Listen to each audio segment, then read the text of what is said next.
ফিনল্যান্ডের city councillor নির্বাচিত হলেন বাংলাদেশি রিয়াজ হাওলাদার।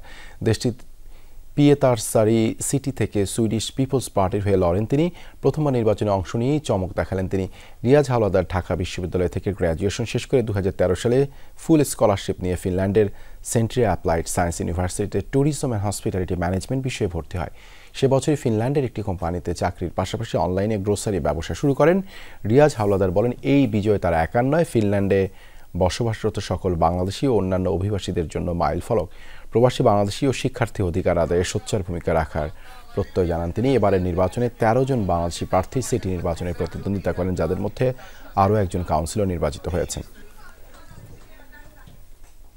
বিজয় শুধু আমার এখানে নয়, আমাদের বাংলাদেশি কমিউনিটি এবং সকল ইমিগ্রান্ট কমিউনিটির জন্য এই বিজয়। এবং আমি ফিনল্যান্ডের একটা ছোট শহর পিয়েতারসারি, সেখানে আমি বাংলাদেশকে প্রতিনিধিত্ব করছি। তো আশা করা যায় আমাদের বাংলাদেশি টোটাল ফিনল্যান্ডে যারা আছেন তারা সবাই আমাকে সহযোগিতা করবেন, ভবিষ্যতে তার সামনে আগানো যায়। আমি প্রথমেই আমরা চেষ্টা করবো ইকুয়ালিটি, যে সমতা ভিত্তিক একটা সমাজ প্রতিষ্ঠায় আমি নিজেকে সর্বদাই সামনে এগিয়ে নিয়ে যাব।